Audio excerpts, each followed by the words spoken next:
નમસ્કાર વિદ્યાર્થી મિત્રો, આપ સૌની યુટ્યુબ ચેનલ ઈ જ્ઞાન મેન્ટરમાં આપનું હાર્દિક સ્વાગત કરું છું. મિત્રો, આજે આપણે ધોરણ 6 અંગ્રેજી વિષયના યુનિટ 10 સ્કૂલ ઓફ સ્કિલ્સના રીડિંગ વિભાગની આજે આપણે આ વિડીયોમાં ચર્ચા કરવાના છીએ. વિડીયો શરૂ કરતા પહેલા જો તમે ચેનલ પર નવા હો તો ચેનલને સબસ્ક્રાઇબ કરજો અને બાજુમાં રહેલ બેલ આઇકનને પ્રેસ કરજો કે જેથી કરીને મારા નવા આવનારા વિડીયોનું નોટિફિકેશન આપના સુધી પહોંચતું રહે. તો જોઈએ મિત્રો આજનો વિડીયો. અહીંયા વિદ્યાર્થી મિત્રો રીડિંગ વિભાગમાં આપણને સૂચના આપેલી છે, read and enact the play. એટલે કે અહીંયા આપણને જે નાટક આપવામાં આવેલું છે એનું તમારે વાંચન કરવાનું છે અને સાથે સાથે જે ડાયલોગ આપેલા છે એને અકોર્ડિંગ તમારે એને ભજવવાનું છે. અહીંયા આપણને ટાઇટલ આપેલું છે રેહાન્સ લોસ્ટ પ્રોજેક્ટ. એટલે કે રેહાનનો જે પ્રોજેક્ટ છે એ ખોવાઈ ગયું છે. તો એને અકોર્ડિંગ અહીંયા આપણને કેરેક્ટર્સ આપેલા છે. એ છે રેહાન, ત્યાર પછી જીયા, રેહાન્સ સિસ્ટર એટલે કે રેહાનની જે બેન છે એનું નામ છે જીયા, નિરાલીબેન, રેહાન્સ ટીચર એટલે કે રેહાનના જે ટીચરનું નામ છે એ છે નિરાલીબેન, અને છેલ્લે છે કમલ. તો એ કોણ છે? તો રેહાન્સ ફ્રેન્ડ એટલે કે રેહાનનો ફ્રેન્ડ એ કમલ છે. તો આ પ્રમાણે આપણને 4 કેરેક્ટર આપેલા છે અને એમાં સૌથી જે પહેલું જે સીન છે એ કંઈક આ પ્રમાણે છે, એક્ટ 1 ધ પ્રોબ્લેમ. એટલે કે એક્ટ 1માં આપણને સમસ્યા આપેલી છે. The scene opens in A classroom. એટલે કે આ નાટકનું જે સૌથી પહેલું જે દ્રશ્ય છે એ ક્લાસરૂમ આપેલો હોય એ રીતે ખુલે છે. Rehan looks worried. અને આપણને જે રેહાન છે એ ચિંતાતુર હોય એવો આપણને દેખાય છે.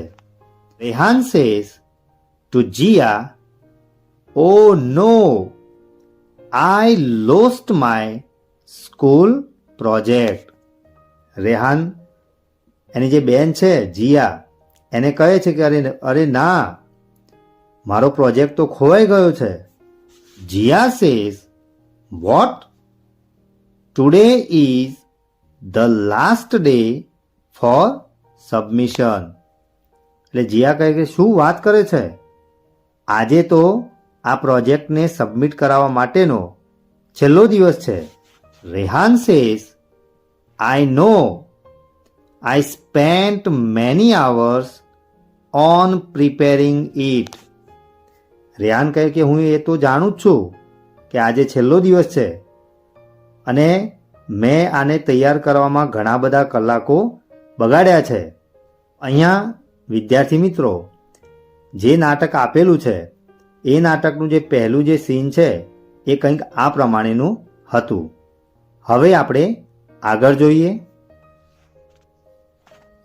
Act 2 seeking help.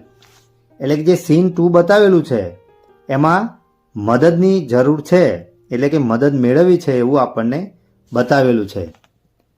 નિરાલીબેન એન્ટર્સ. એટલામાં નિરાલીબેન આવે છે. Niraliben says what's wrong Rehan. નિરાલીબેને કહ્યું કે રેહાન શું થઈ રહ્યું છે? Rehan says I lost my project. રેહાને કહ્યું કે મારો જે પ્રોજેક્ટ છે એ ખોવાઈ ગયો છે. Niraliben says okay, stay calm, think, where did you see it last. Niraliben કહે છે કે કોઈ વાંધો નહીં, થોડો શાંત રહે અને વિચાર કે તું તારો જે પ્રોજેક્ટ છે એ છેલ્લે તે ક્યાં જોયો હતો. Rehan says thinks I saw it in the classroom. Rehan થોડીક વાર વિચારે છે અને કહે છે કે મેં છેલ્લે મારો જે પ્રોજેક્ટ વર્ક છે એ વર્ગખંડમાં જોયો હતો. નો નો નો ઇન ધ લાઇબ્રેરી. એટલે કે ના ના ના, મને યાદ છે ત્યાં સુધી મારો જે પ્રોજેક્ટ છે એ મેં લાઇબ્રેરીમાં જોયો હતો. Niraliben says great, let's go and check there. નિરાલીબેને કહ્યું કે ગ્રેટ, સારું કહેવાય, તો ચાલો આપણે ત્યાં જઈએ અને ત્યાં આપણે શોધીએ. ત્યાર પછી એક્ટ 3 આપેલું છે. એમાં આપેલું છે સોલ્વિંગ ધ પ્રોબ્લેમ, એટલે કે સમસ્યાનું નિરાકરણ કરવું. Rehan, Jiya and Niraliben search in the library. એટલે કે રેહાન, જીયા અને નિરાલીબેન એ લાઇબ્રેરીમાં આ જે પ્રોજેક્ટ હતો એને શોધવાનું શરૂ કરે છે. કમલ સેઝ એન્ટર્સ, હે વોટ્સ ગોઈંગ ઓન. એટલામાં કમલ લાઇબ્રેરીમાં આવે છે અને કહે છે કે હલો, અહીંયા શું થઈ રહ્યું છે? Rehan says I lost my project, have you seen it. Rehan કહે છે કે મારો જે પ્રોજેક્ટ છે એ ખોવાઈ ગયો છે, શું તમે કોઈએ જોયો છે? Kamal says I think I have seen it on the shelf. એટલે કમલ થોડીક વાર વિચારે છે અને કહે છે કે હા, કદાચ મેં જે અભરાઈ છે, શેલ્ફ છે, એની પર મેં જોયો છે. Rehan says really, relieved, thanks Kamal.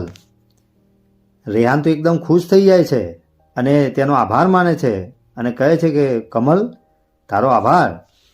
They check the shelf and find the project. અને તેઓ આ જે અભરાઈ જે છે ત્યાં ચેક કરે છે, શોધે છે અને છેલ્લે એને આ પ્રોજેક્ટ મળી જાય છે. તો આ પ્રમાણેનું અહીંયા 3જા નંબરનું જે એક્ટ હતું, એટલે કે જે સીન હતું, એ અહીંયા આપણને આ રીતે આપેલું હતું. હવે આપણે આગળનું જે એક્ટ છે, એટલે કે જે આગળની જે પ્રવૃત્તિ છે એ આપણે જોઈએ. અહીંયા વિદ્યાર્થી મિત્રો એક્ટ 4માં લેસન લર્નડ, એટલે કે આ જે ઘટના બની એ ઘટના ઉપરથી આપણને શું શીખવા મળે, તો અહીંયા લખેલું છે બેક ઇન ધ ક્લાસરૂમ. એટલે કે આ જ્યારે પ્રોજેક્ટ મળ્યો ત્યાર પછી બધા જ વ્યક્તિઓ વર્ગખંડમાં પાછા આવે છે. Niraliben says Rehan what did you learn. Niraliben રેહાનને કહે છે કે તું આ જે ઘટના બની એ ઘટનામાંથી તું શું શીખ્યો? Rehan says stay calm, think and ask for help. રેહાને કહ્યું કે શાંત રહેવું, થોડુંક વિચારવું અને બીજાને મદદ માટે કહેવું. Jiya says and always take care of your things. અને જીયા કહે છે કે હંમેશા પોતાની જે વસ્તુઓ છે એની સંભાળ રાખવી. નિરાલીબેન સેઝ એક્ઝેક્ટલી. નિરાલીબેન કહ્યું ચોક્કસથી, જીયા તારી વાત ખૂબ જ સાચી છે.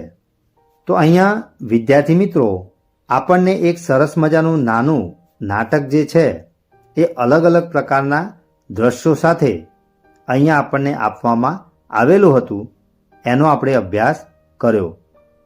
હવે આપણે આ એક્ટિવિટીને અંતર્ગત આગળ આપણને જે ખાલી જગ્યાઓ આપેલી છે એનો આપણે અભ્યાસ કરીએ. Write the names who said to home. એટલે કે અહીંયા આપણને કેટલાક વાક્યો આપેલા છે, એ વાક્યો કોણ કોને કહે છે એ આપણે શોધીને લખવાનું છે. તો પહેલું છે આઈ લોસ્ટ માય પ્રોજેક્ટ. મારો પ્રોજેક્ટ ખોવાઈ ગયો છે. તો એ રેહાન જે છે એ કોને કહે છે? તો જીયા, કે જે એની બેન છે. નંબર 2માં છે વોટ્સ રોંગ રેહાન. તો આ વાક્ય કોણ કોને કહે છે? તો એમાં લખીશું નિરાલીબેન એ રેહાનને કહે છે. નંબર 3માં છે today is the last day for submission.